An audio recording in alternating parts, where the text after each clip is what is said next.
أعوذ بالله من الشيطان الرجيم. بسم الله الرحمن الرحيم.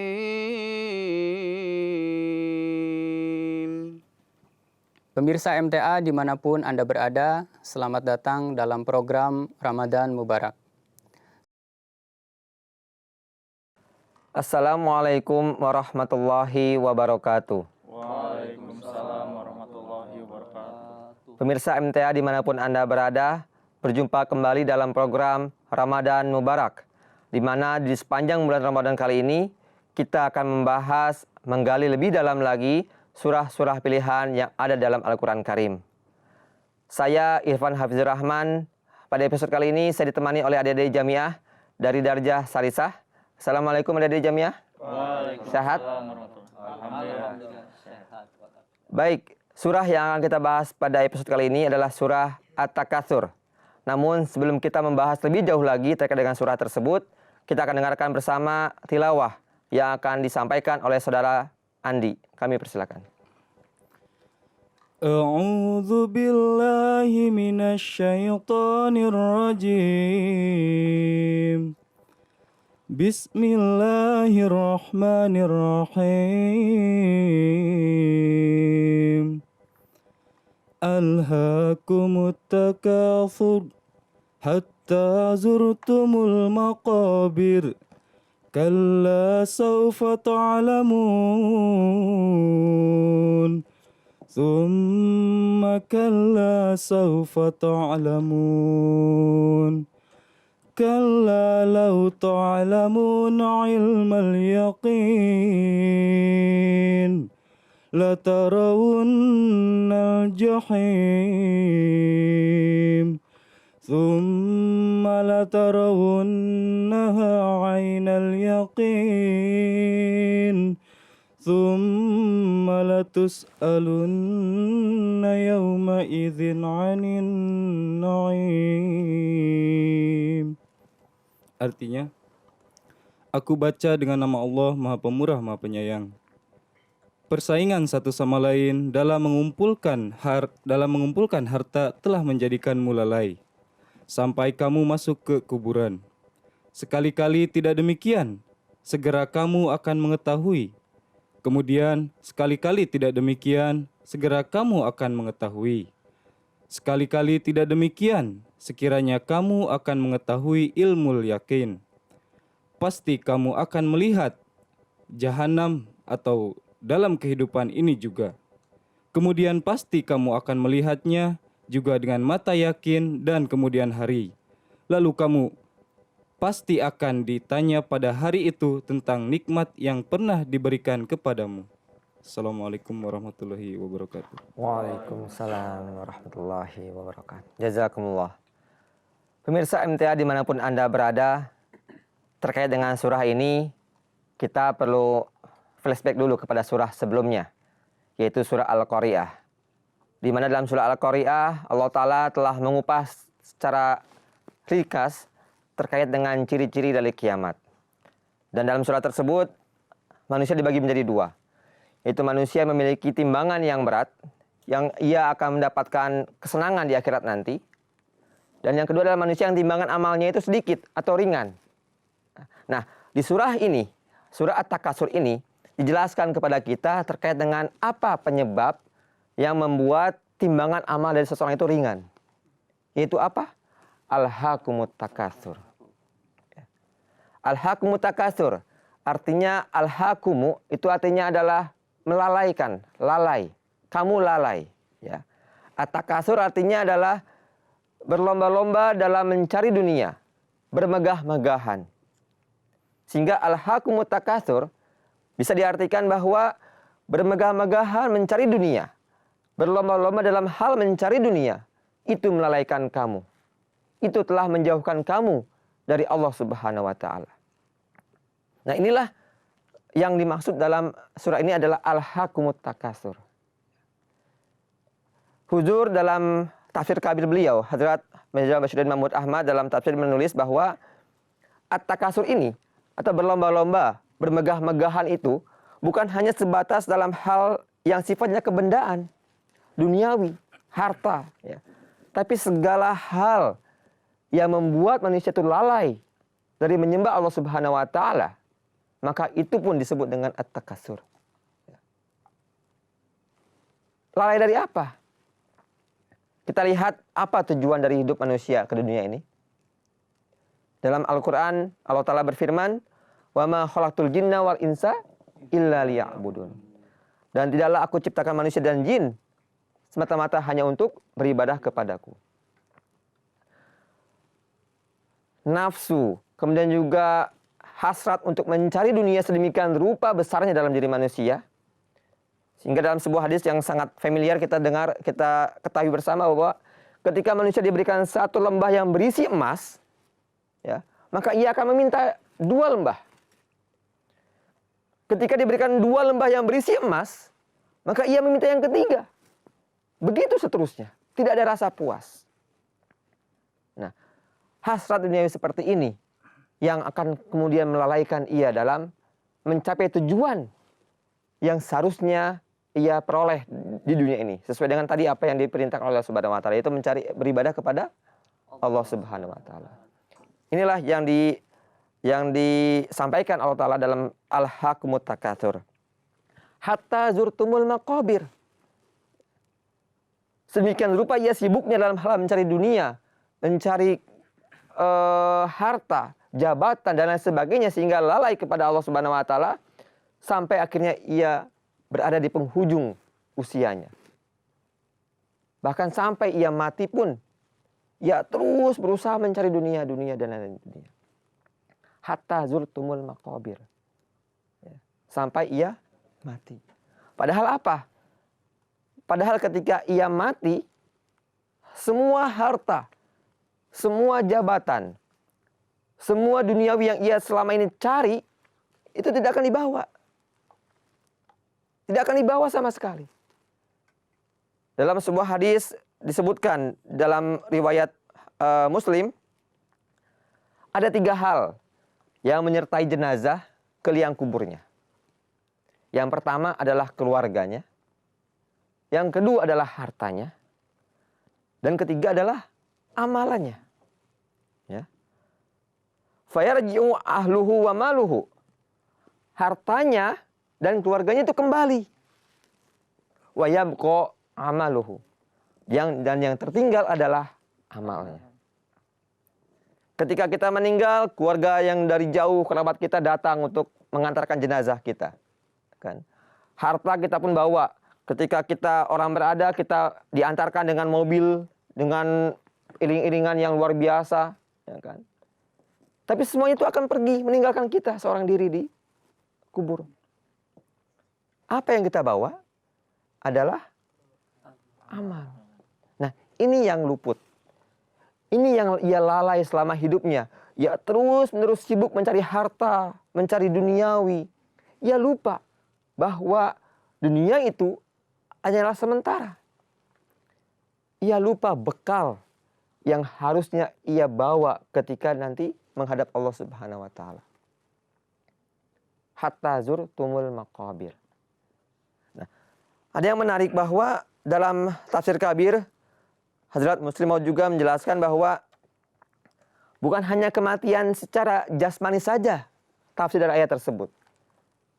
Tapi bagaimana beliau menjelaskan bahwa bermegah-megahan, berlomba-lomba mencari duniawi, itu pun akan menciptakan kematian bagi menimbulkan akhlak-akhlak yang amoral, yang tidak moral, yang tidak memiliki moral sama sekali.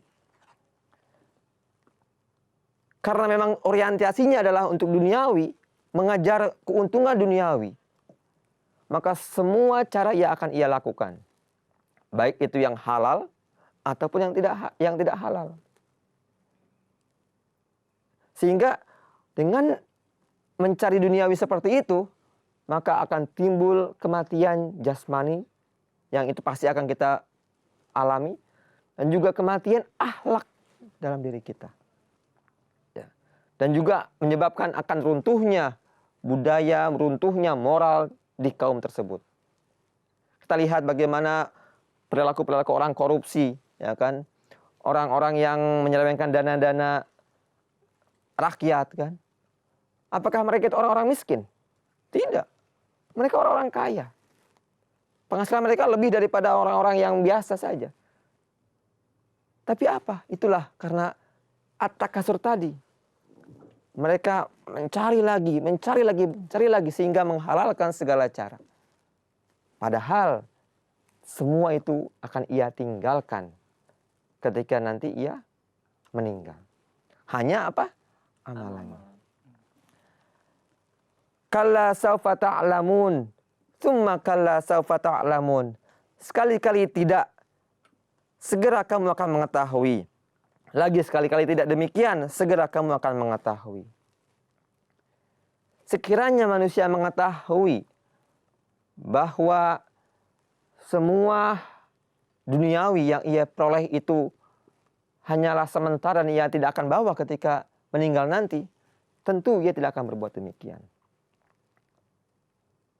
Tentu ia akan mengutamakan agama ataupun mengutamakan rohani, mengutamakan bekal yang apa yang ia akan bawa di hari kemudian nanti. Ya. Oleh karena itu di dalam surah Asy-Syu'ara Allah Ta'ala berfirman, "Man kana yuridu hartsal akhirah nazid lahu fi hartsihi." Barang siapa yang menghendaki keuntungan di akhirat, kami tambahkan keuntungan itu baginya.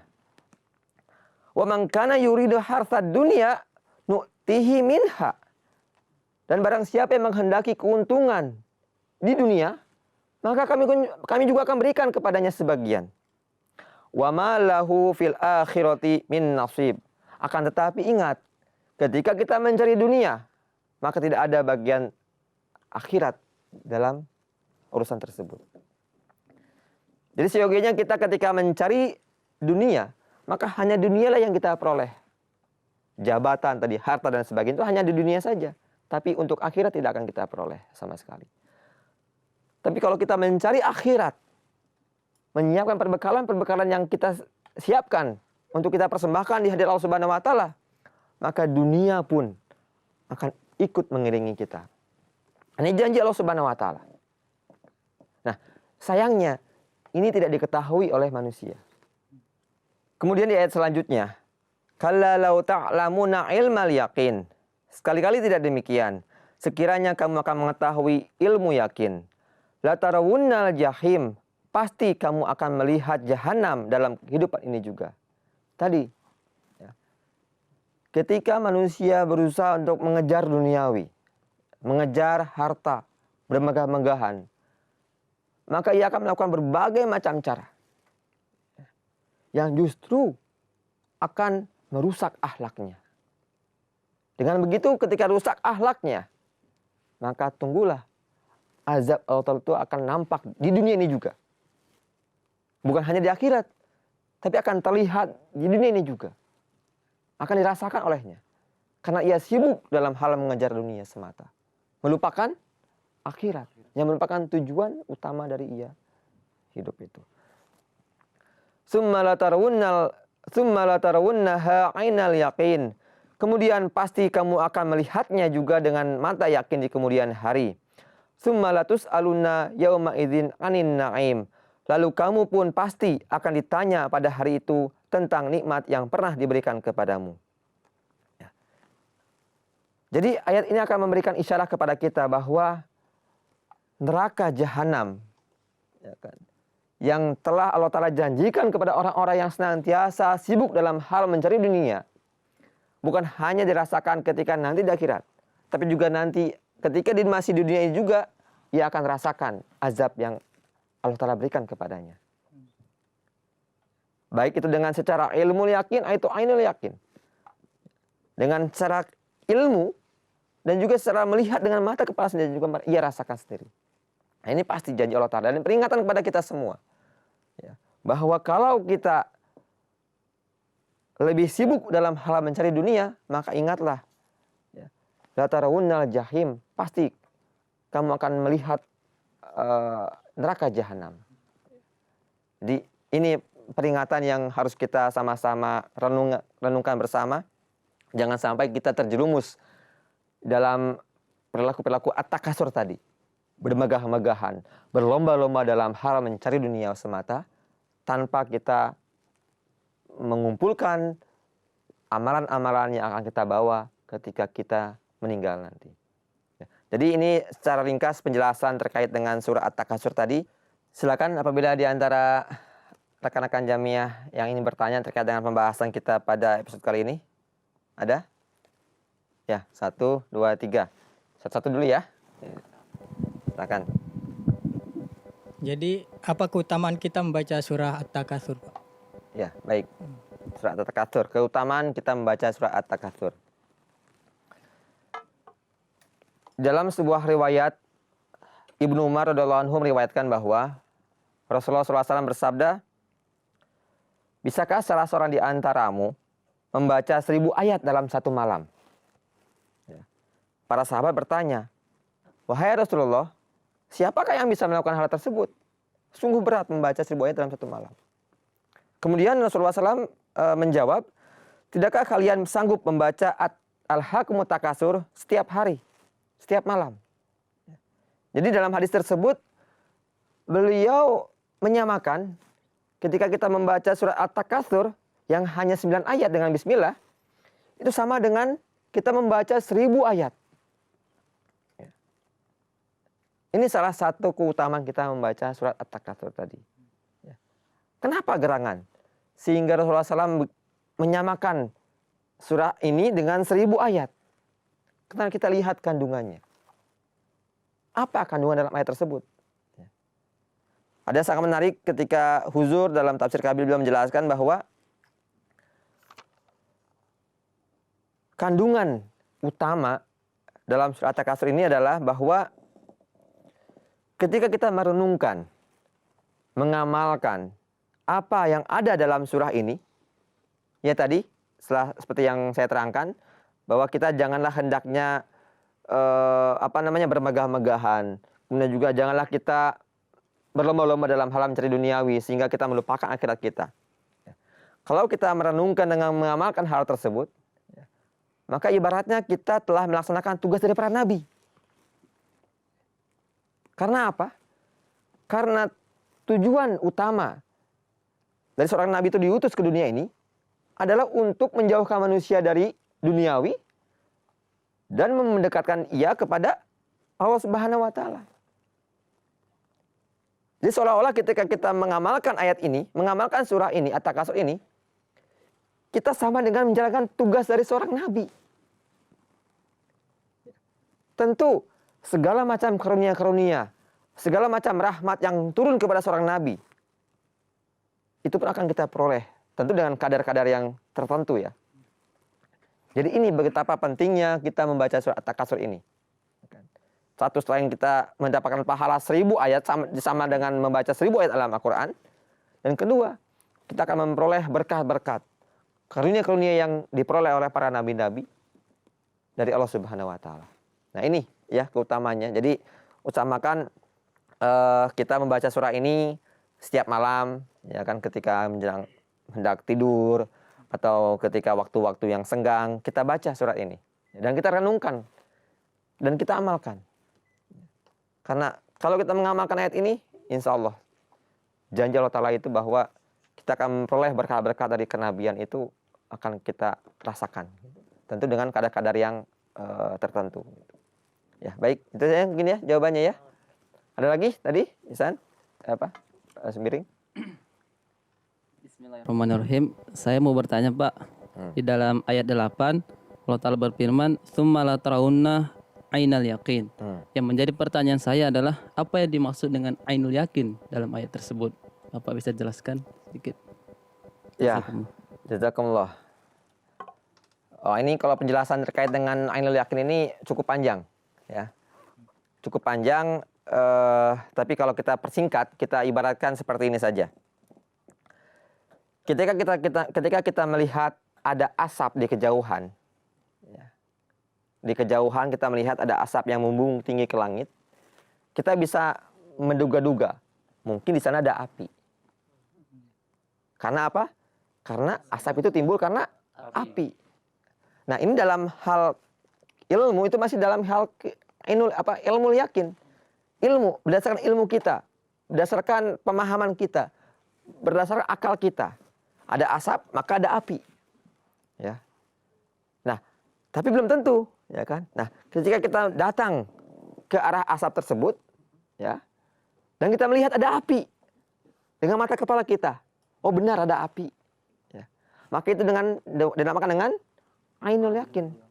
Pemahaman, keyakinan yang kita peroleh dengan melihat dengan mata kepala kita sendiri.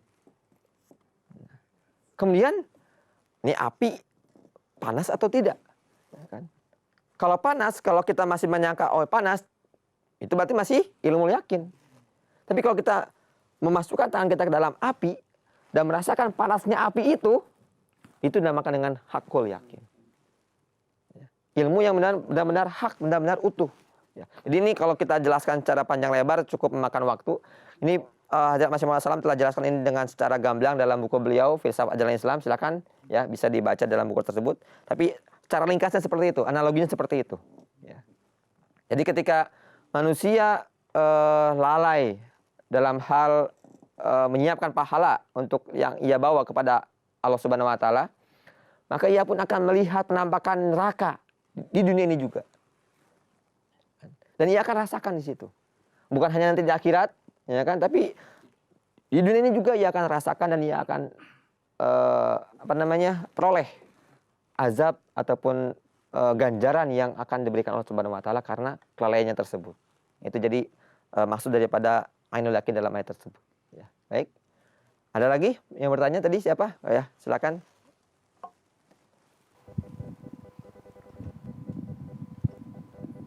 Bismillahirrahmanirrahim. Tadi Bapak telah jelaskan bahwasanya at-takasur itu bagaimana dahsyatnya mereka itu mencari keduniawian. Kemudian yang hendak saya tanyakan, bagaimana hendaknya kita apa-apa saja yang kita harus lakukan supaya kita tidak terjerumus dalam golongan at-takasur tersebut, Pak. Jazakumullah. Oh, ya. Baik, jazakumullah. Pertanyaan yang sangat bagus.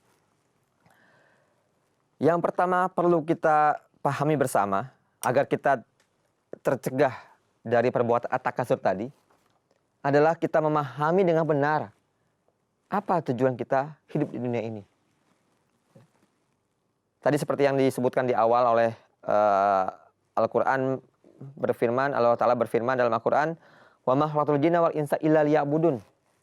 Bahwa tujuan hidup manusia adalah untuk beribadah kepada Allah Subhanahu Wa Ta'ala. Jadi kita harus pahami dulu bahwa tujuan kita ibadah, tujuan kita hidup itu adalah untuk ibadah. Jadi segala hal yang kita lakukan, segala hal yang kita peroleh, segala hal yang kita cari di dunia ini adalah semata-mata untuk beribadah. Karena apa? Karena dunia itu hanya sementara. Dunia itu hanya permainan belaka yang melalaikan kita dari Allah Subhanahu Wa Taala. Nah, ini dulu kita harus pahami dan kita resapi bersama bahwa tujuan kita hidup di dunia adalah untuk ibadah. Nah, kalau itu sudah kita pahami bersama, yang kedua sifat yang bisa kita terapkan dalam kehidupan kita adalah sifat qanaah. Merasa cukup dengan apa yang kita telah peroleh dan syukur tentunya. Kita bersyukur atas nikmat-nikmat yang kita peroleh dalam hidup ini. Jadi qanaah dan syukur ini harus kita gandengkan bersama.